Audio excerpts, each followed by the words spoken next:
देखिए ऐसा है, आप जैसे देख रहे हैं कि जो बारिश का फ्लो था कल रात से काफी ज्यादा था, खास करके साउथ कश्मीर में और सेंट्रल कश्मीर में भी पूरी रात देर रात और आज सुबह भी बारिश रही, जिस वजह से वाटर लेवल्स बढ़ रहे हैं। संगम में भी बढ़ रहे हैं, इस वक्त भी राइजिंग ट्रेंड है, रामुंशी बाग में भी राइजिंग ट्रेंड है।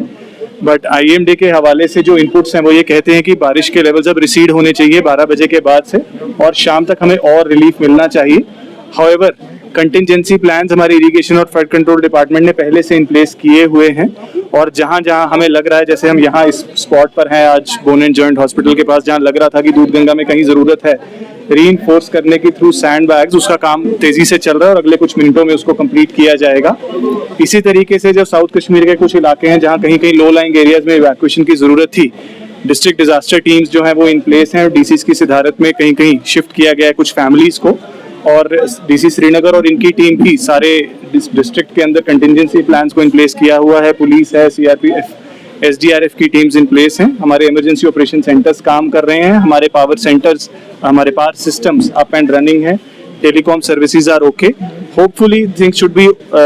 Reasonable in the next few hours और सो, लेकिन हम सभी को बहुत एहतियात रहने की, बहुत कॉशियस रहने की जरूरत है, अलर्ट रहने की जरूरत है। डिस्ट्रिक्ट एडमिनिस्ट्रेशन से जितनी भी एडवाइजरीज आ रही हैं उनको हम फॉलो करें, वाटर बॉडी से दूर रहें और कोशिश करेंगे हम कि जितनी जो भी यहाँ हालात बन रहे हैं, जहाँ जहाँ इवॉल्विंग सिचुएशंस आ रही हैं वहाँ पे इमीडिएटली मौके पर रिस्पॉन्ड करें। सर, जैसे हम देख रहे हैं जो दरिया झील में पानी की सतह है वो आहिस्ता आहिस्ता बढ़ रही है, जो श्रीनगर के लो लाइंग एरियाज है, क्या वहाँ पे रेस्क्यू करने की जरूरत पड़ सकती है? देखिए जहाँ जहाँ पर ऐसे इश्यूज आते हैं, जैसे पिछली बार भी, पिछले हफ्ते भी हमने देखा कि कुछ राजबाग में कुछ इश्यूज आए थे, पंपोश कॉलोनी में कुछ इश्यूज आए थे जहाँ इनंडेशंस हुई थी। डी साहब की टीम्स में पिछले बार भी वहीं पर इमीडिएटली रिपोर्ट किया था और SDRF की बोट्स के जरिए कहीं कहीं रेस्क्यू ऑपरेशंस भी किए गए थे। आज के जो हालात हैं इस वक्त कुछ ऐसी बहुत मेजर स्केल इनंडेशंस नहीं आई हैं। अगर ऐसी कुछ जरूरत पड़ती है तो उसके लिए इमीडिएटली जो रेस्क्यू टीम्स हैं वो इन प्लेस हैं और इमीडिएटली रेस्क्यू किया जाएगा।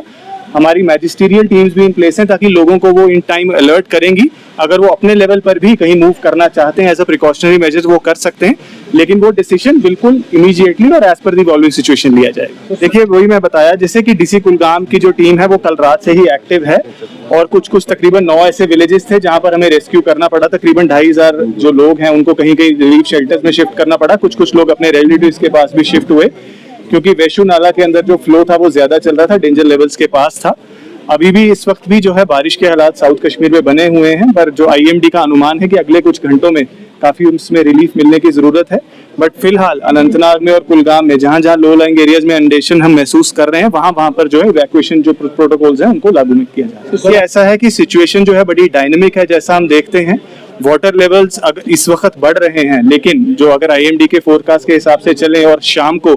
रिसीड होने शुरू होते तो मैं समझता हूँ कि सिचुएशन वापस से नॉर्मल की तरफ जाएगी। अगर कुछ ऐसी हालात बनती हैं कि हमें और कुछ कंटिजेंसी मेजर इन प्लेस करने या आगे के लिए कुछ फैसला करना, वो कॉम्पिटेंट अथॉरिटीज मौके पर फैसला लें।